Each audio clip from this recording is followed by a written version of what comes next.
Hello and welcome. स्वागत है आप सभी का।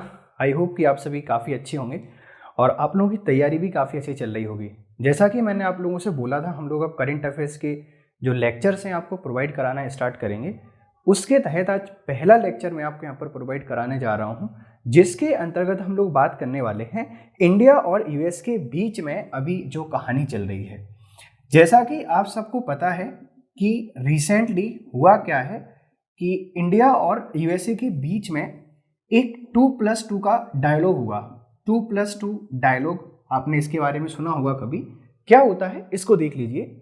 जब दो देशों के बीच में दो मंत्री, एक हम लोग बात करते हैं यहाँ पर डिफेंस मिनिस्टर के बीच में बाकी, और एक हम लोग बात करते हैं किसके बारे में, जो हमारे फॉरेन मिनिस्टर हैं इनकी, विदेश मंत्री और रक्षा मंत्रियों के बीच की जो मीटिंग होती है, इसे हम लोग 2+2 के नाम से जानते हैं। और अभी भारत और यूएसए के बीच में ऐसा हुआ है, तो ऐसा होना कोई नई बात नहीं है। लेकिन जैसा कि आप सबको पता है, अभी कोविड-19 का सिनारियो है।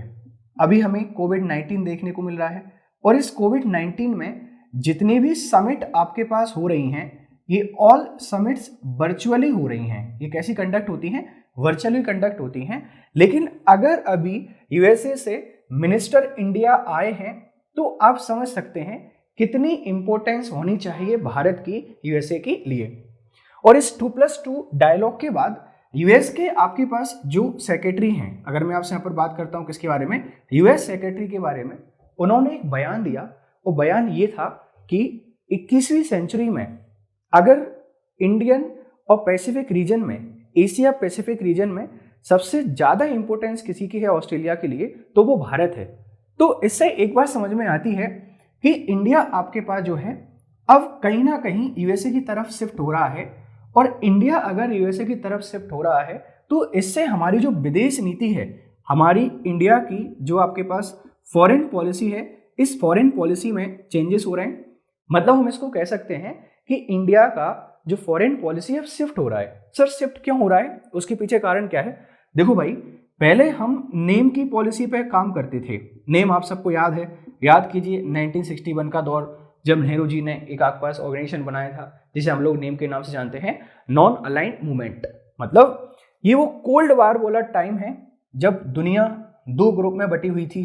एक तरफ यूएसए था, एक तरफ यूएसएसआर था, और भारत ने बोला ना हम आपके साथ हैं ना हम आपके साथ हैं, हमारे जो रास्ते हैं ये कैसे हैं, अलग हैं, हमें जहां अच्छा लगेगा हम वहां जाएंगे, ना आपके साथ है ना आपके साथ है।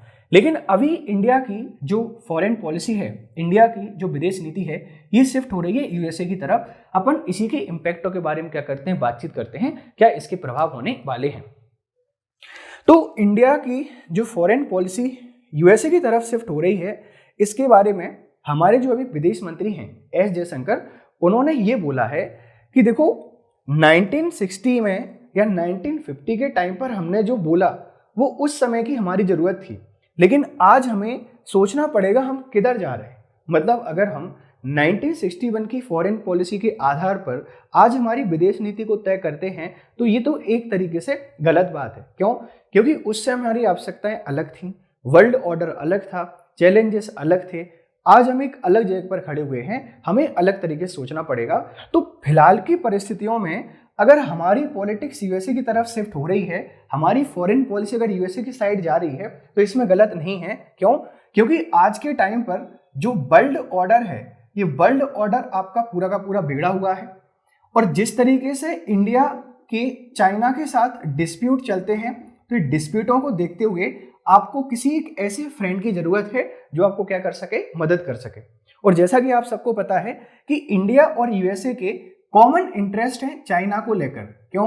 क्योंकि चाइना पूरी दुनिया का जिस तरीके से सरपंच बनने की कोशिश कर रहा है, उसके लिए उसके द्वारा कुछ ऐसे गलत कदम उठाए जाते हैं कि देशों को डेब्ट ट्रैप में फंसाना, जबरदस्ती उनके यहाँ पर व्यापार करना, उनको कर्जा देना, फिर उनके लोन वापस मांगना। तो ये जो हरकतें हैं चाइना की, ये सही नहीं है। छोटे छोटे देशों के साथ बॉर्डर डिस्प्यूट करना, छोटे देश क्या, भारत के साथ ही 2017 से बॉर्डर डिस्प्यूट चल रहे हैं। तो आज के टाइम पर हमें जरूरत है यूएसए की, और अगर हम लोग यूएसए की तरफ शिफ्ट हुए हैं, तो हमारी फॉरेन पॉलिसी पर इसके क्या इंपैक्ट पड़ेंगे, अपन इसको यहाँ पर क्या करते हैं, डिस्कस करते हैं।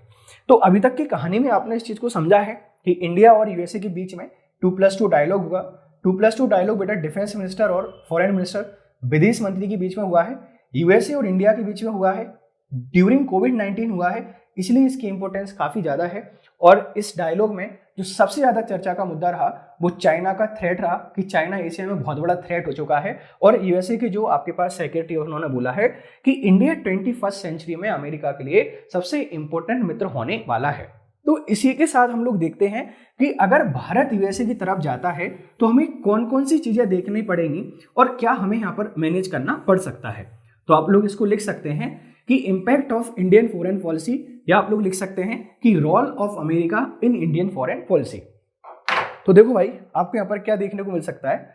सबसे पहली चीज तो इस समिट के दौरान बेटा क्या हुआ, आपने देखा होगा बेका साइन हुआ था।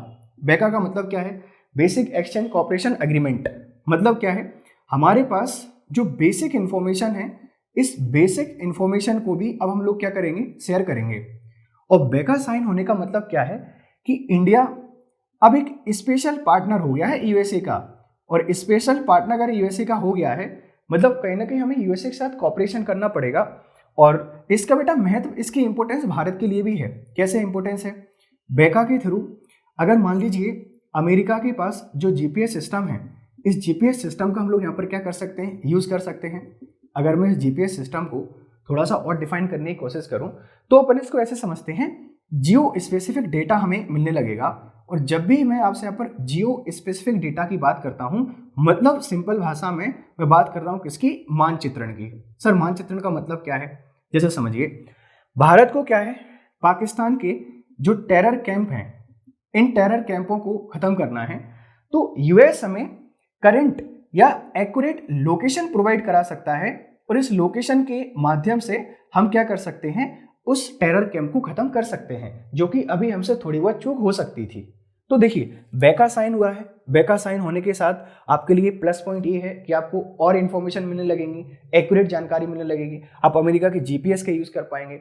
इससे आप पाकिस्तान के खिलाफ या आप बॉर्डर डिस्प्यूट जो भी हमारे चल रहे हैं, चाइना के साथ बात करें, बांग्लादेश की बात करें या अपन पाकिस्तान की बात करें, यहाँ से एक्यूरेट लोकेशंस आप लोग क्या कर पाएंगे, लेकर आ पाएंगे। लेकिन लेकिन लेकिन लेकिन देखिए, हमने उससे अग्रीमेंट साइन किया है। इसका मतलब ऐसा नहीं है कि यूएसए आपको सिर्फ देगा, आपसे कुछ लेगा ही नहीं। हमारा भी तो सिस्टम है भाई साहब, नाविक। जब भी बात करते हैं जो हमारा रीजनल या लोकल आपका नेविगेशन सिस्टम है नाविक, वो भी तो कह सकता है ना कि नाविक का जो डेटा है आप हमें दे दीजिए, हम इसका यूज करना चाहते हैं। और ये तो भारत के लिए बड़ी खतरनाक स्थिति हो जाएगी। क्यों? क्योंकि भारत का जो इंटरनल सिक्योरिटी है, इसमें इंडिया कभी भी किसी देश का डिस्टर्बेंस नहीं चाहेगा। हम यूएसए से यूएसए का तो मांगेंगे नहीं, लेकिन वो तो मांग सकता है ना कि दे दीजिए बॉर्डर डिस्प्यूट आपके जो चल रहे हैं उनको एड्रेस करने के लिए हम एक्चुअल लोकेशन ले पाएंगे इंडिया के अंदर की, तो आपको ये देना पड़ेगा, आपको कॉम्प्रोमाइज करना यहाँ पर पड़ सकता है। मतलब क्या है, आपने अगर उससे बेका साइन किया है तो बेका साइन करने के बाद आपको कहीं ना कहीं आपका जो एक आंतरिक सुरक्षा है या आंतरिक आपका जो मामला है उसमें लेकर अमेरिका का इंटरफेयर आपको देखने को मिल सकता है। अमेरिका आपके आंतरिक मामलों में क्या कर सकता है, हस्तक्षेप कर सकता है। इस चीज को आपको यहाँ पर तैयार रहना पड़ेगा। तो पहला इसका इम्पैक्ट बेटा ये था। जब भी अपन यहाँ पर बात करते हैं कि दूसरा इम्पैक्ट आपको क्या देखने को मिल सकता है, इंडिया और आपके पास जो यूएसए के बीच में रिश्ते अच्छे हो रहे हैं या भारत की जो राजनीति अमेरिका की तरफ शिफ्ट हो रही है, इसका दूसरा इम्पैक्ट आपको क्या देखने को मिल सकता है। देखिए, दूसरा इम्पैक्ट ये है कि जो चाइना है आपके पास, चाइना और भारत का जो बॉर्डर डिस्प्यूट है बेटा, ये बॉर्डर डिस्प्यूट बहुत पुराना है। अगर इंडिया और चाइना बॉर्डर डिस्प्यूट की बात करें, ये काफ़ी पुराना है। अगर ये काफ़ी पुराना है तो अभी तक इंडिया कभी चाइना के अगेंस्ट नहीं था, लेकिन आपने बेका साइन कर दिया है। और बेका साइन करने का मतलब आपके पास क्या है कि अब आप एंटी चाइना ग्रुप में शामिल हो गए हैं। अब आप कहाँ चले गए हैं, एंटी आपके पास जो चाइना ग्रुप है, इस चाइना ग्रुप में शामिल हो गए हैं। क्यों? क्योंकि आपने बेका साइन किया, जो क्वेड आपके पास बनाया गया था, आपने इस क्वेड ग्रुप को फिर से एक्टिव कर लिया। और एंटी चाइना ग्रुप में शामिल होने का मतलब क्या है कि अब आप डायरेक्टली डिस्प्यूट चाहते हैं चाइना के साथ। आपको इस चीज को भी देखना पड़ेगा। आप देखो, डायरेक्टली डिस्प्यूट चाहते हैं किसके साथ, चाइना के साथ। ये चीज तो क्लियर हो गई है ना। तो चाइना इस चीज़ को लेकर आपके साथ और सारे टेंशन क्रिएट कर सकता है और ज़्यादा बॉर्डर विवाद आपके यहाँ पर क्या कर सकता है, खड़े कर सकता है। देखिए, इसका मतलब ऐसा नहीं है हम चाइना से डरते रहें, नहीं नहीं, आपको हमारा देखो बेटा, जो विवादों का मामला है ना चाइना के साथ, ये 1962 से है। इंडिया और चाइना के बीच 1962 का जो वॉर हुआ था वहाँ से कहानी चलती आ रही है। लेकिन उसके बाद 1985 से हमारे रिश्ते थोड़े से ठीक होने लगे थे। 1995 में अग्रीमेंट साइन हुआ हमारा, 2005 में हमारा अग्रीमेंट साइन हुआ। इवन जो हमारे पास आपके पास 2017 में बॉर्डर डिस्प्यूट हुए थे डोकलाम को लेकर, उसके बाद भी हमारी इनफॉर्मल समिट ऑर्गेनाइज की गई थी। लेकिन अभी जो रिसेंटली चाइना ने किया गलवान वैली वाला, इस गलवान डिस्प्यूट के बाद हमारे रिश्ते बहुत ज़्यादा खराब हो गए और आज इतनी खराब स्थिति आ गई है कि हम लोगों के बीच में ट्रेड भी बहुत कम होने लगा है, ट्रेड बैरियर्स भी लगाए जा रहे हैं। जैसे कि आप सबको पता है, भारत सरकार ने चाइना की जो ऐप हैं उन पर बैन लगाया, फिर काफ़ी सारे प्रोडक्ट्स पे भी क्या लगा दिया, बैन लगा दिया। मतलब डायरेक्टली आप कहाँ चले गए हैं, अब एंटी चाइना ग्रुप में चले गए हैं। एंटी चाइना ग्रुप में जाने का मतलब आपके पास क्या है, एक तो आपको बॉर्डर डिस्प्यूट को लेकर तैयार रहना चाहिए कि चाइना कोई भी हरकत कर सकता है, आपको जवाब देने के लिए रेडी यहाँ पर रहना चाहिए। दूसरा, जो आपकी डिपेंडेंसी थी चाइना के ऊपर, इस डिपेंडेंसी को आपको शिफ्ट करना पड़ेगा। और शिफ्ट करने का मतलब क्या है, आपका जो आत्मनिर्भर भारत का अभियान है इसको आपको मजबूती से आगे बढ़ाना पड़ेगा और भारत को आत्मनिर्भर बनाना पड़ेगा। क्लियर। तीसरा देखो यहाँ पर क्या हो सकता है, तीसरा आपका यहाँ पर क्या हो सकता है, चाइना से रिलेटेड ही है। चाइना ये कर सकता है बेटा कि जो साउथ आपके पास रीजन है, मतलब अपन बात करते हैं किसके बारे में, साउथ जो एशिया है, इस साउथ एशिया के बारे में। अभी तक चाइना क्या करता था, हल्के हल्के तरीके से देशों को परेशान करता था, उन पे पैसा आपके पास क्या करता रहता था, देता रहता था, ठीक है। लेकिन अब आपके पास क्या रहेगा, अब आपके पास क्या रहेगा, याद रखना इस चीज के लिए, चाइना डायरेक्टली आपके पास जो मेंबर हैं, डायरेक्टली आपके पास जो मेंबर हैं, इन मेंबरों को पैसा देगा, इनको लोन देगा, ये क्या कर सकते हैं, इनको डेब्ट ट्रैप में फंसा सकता है। मतलब अब आपको याद रखना पड़ेगा कि हमारे जो नेबरहुड कंट्रीज हैं, हमारे जो पड़ोसी देश हैं, इन पड़ोसी देशों के साथ आपको रिश्ते बेहतर करने पड़ेंगे। जैसे मालदीव्स की बात करते हैं, बांग्लादेश की बात करते हैं, श्रीलंका की बात करते हैं, इन सब देशों को चाइना पैसा दे रहा है। अगर सारे देशों से कर्जा ले लेंगे तो सब उसके डेब्ट ट्रैप में फंस जाएंगे और उनकी जो जमीन है, उनका जो लैंड है, उसका यूज कर सकता है चाइना आपके अगेंस्ट। और एक चीज और हमें याद रखनी है, देखो हम यूएसए की तरफ तो शिफ्ट हो रहे हैं, कल अगर यूएसए और चाइना बेहतर फ्रेंड बन गए तो फिर भारत कहाँ स्टैंड करेगा, ये भी आपको क्या करना पड़ेगा, सोचना पड़ेगा। मतलब अगर आप अपनी पॉलिटिक्स को शिफ्ट कर रहे हैं, अगर आप अपनी पॉलिसी को शिफ्ट कर रहे हैं, अच्छी बात है, कोई दिक्कत नहीं, आज की मांग है। लेकिन ये संभावित जो खतरे हैं ना, ये भी आपको क्या करना पड़ेगा, देखना पड़ेगा। अगर अपन आगे और इसमें बात करें तो और क्या इम्पैक्ट पड़ सकता है, देखो भाई, वेस्ट एशिया के बारे में आपने सुना होगा, पश्चिम एशिया की अपन यहाँ पर बातचीत करते हैं और पश्चिम एशिया की इंपोर्टेंस भारत के लिए बहुत ज़्यादा है। क्यों बहुत ज़्यादा है, क्योंकि ये वो देश हैं जो आपको ऑयल प्रोवाइड कराते हैं।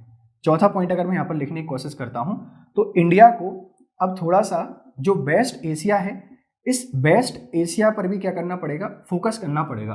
क्यों करना पड़ेगा, देखो जैसे अपन यहाँ पर इजराइल और अरब के बारे में बातचीत करें, इनके बीच में समझौता हो गया है। अगर इनके बीच में समझौता हुआ है तो सीधी सी बात है कि इजराइल और अरब के रिश्ते भी काफ़ी अच्छे होंगे। अगर रिश्ते काफ़ी अच्छे होंगे तो इनके बीच में जो ट्रेड है, ये ट्रेड भी बढ़ेगा और इस ट्रेड का डायरेक्टली जो लॉस होगा, मतलब इजराइल अभी जो सामान इंडिया से मंगाता था वो सामान अरब से भी मंगा सकता है ना, और अरब के जो निर्भरता भारत पर थी ये अब इजराइल से पूरी कर सकता है। मतलब आप तो इनका विरोध भी नहीं कर सकते ना, विरोध क्यों नहीं कर पाएंगे, ये तो अमेरिका के अलाई कंट्रीज है ना, अमेरिका के मित्र हैं, अमेरिका के मित्र मतलब आपके मित्र। तो आपको अपनी पॉलिसी को ऐसे लेके चलना पड़ेगा कि इंडिया का जो ट्रेड है, इस ट्रेड पर इम्पैक्ट नहीं पड़ना चाहिए। इजराइल से आपको रिश्ते उतने ही बेहतर रखने पड़ेंगे, अरब से आपको रिश्ते इतने बेहतर रखने पड़ेंगे कि इन दोनों की जो मित्रता है इसका इम्पैक्ट आपके व्यापार पे नहीं पड़े। क्योंकि अगर आपके ट्रेड पर इसका इम्पैक्ट पड़ा तो सीधा सा इसे हमें जो इकोनॉमी है, इस इकोनॉमी पर हमारे क्या रहेगा बेटा, लॉस रहेगा। तो हमें साउथ एशिया पर फोकस करने की जरूरत है, हमें वेस्ट एशिया पर फोकस करने की जरूरत है। और वेस्ट एशिया पे एक और दिक्कत है, देखिए ईरान के अपन यहाँ पर क्या करते हैं, बातचीत करते हैं ईरान से। जैसा कि आप सबको पता है कि इन देशों के रिश्ते अच्छे नहीं रहते हैं और अमेरिका के भी ईरान से रिश्ते अच्छे नहीं हैं। कल को ये आप पे दबाव डाल सकते हैं। दबाव डालने का मतलब क्या है, अमेरिका ने बोला कि आप एक काम करिए, जो ईरान है इससे रिश्ते तोड़ दिए, फिर क्या करेंगे आप इससे रिश्ते नहीं तोड़ सकते ना भाई, ये तो आपके पास ऑयल सप्लायर है, आपको सबसे ज़्यादा, अगर मैं क्रूड ऑयल की बात करता हूँ तो ये क्रूड ऑयल आपको क्या करता है, सप्लाई करता है। दूसरा क्या है, आपने ईरान में काफ़ी सारा इन्वेस्टमेंट किया हुआ है, इन्वेस्टमेंट आपने किया हुआ है। तीसरा क्या है, अगर आपको यूरोप में पहुंचना है बाई रोड तो आपके लिए ईरान का होना काफ़ी ज़्यादा ज़रूरी है। तो आप अमेरिका के दबाव में आकर ईरान से रिश्ते खराब नहीं कर सकते ना। तो वेस्ट एशिया में अब आपको फोकस करने की ज़रूरत यहाँ पर पड़ेगी। आपको देखना है कि ईरान से रिश्ते खराब नहीं होना चाहिए किसी भी सिचुएशन में। मतलब क्या है, देखिए आप अपनी फॉरेन पॉलिसी को शिफ्ट कर रहे हैं, अच्छी बात है, कोई दिक्कत नहीं, लेकिन ये काफ़ी सारे चैलेंजेस आपको यहाँ पर देखने को मिलेंगे, इन्हें हमें क्या करना है बेटा, एड्रेस करना है। इसके साथ में और क्या देखने को मिल सकता है, देखिए ये सारी चीज़ें तो आपको देखने को मिल ही रही हैं। इसके अलावा हमारा एक बहुत अच्छा मित्र है रसिया, जो कि आपके पास यूएसएसआर के नाम से आप पहले जानते थे, पेरेंट ग्रुप आपके पास यूएसएसआर था। और रसिया और यूएसए की मित्रता जग जाहिर है, आप सबको पता है। अगर आप यूएसए की तरफ जा रहे हैं तो कहीं ना कहीं आप रसिया को खो देंगे, तो आपको रसिया को खो देने से भी रोकना है। मतलब आपको रसिया को यकीन दिलाना है कि भाई हम यूएसए की तरफ जाने के पीछे कारण ऐसा नहीं है हम परमानेंट शिफ्ट हो गए हैं, ये अभी की नीड है। क्योंकि जिस तरीके से चाइना आपका आगे बढ़ रहा है, तो चाइना को रोकने के लिए हमें एक ऐसा देश चाहिए जो चाइना के अगेंस्ट हमारी मदद कर सके। क्यों, आप तो चाइना के साथ हुलिए ना, आपकी तो चाइना के साथ रिश्ते बेहतर हैं। जब आप चाइना की तरफ शिफ्ट हो गए हैं तो हमें यूएसए की तरफ जाने में कोई दिक्कत नहीं है।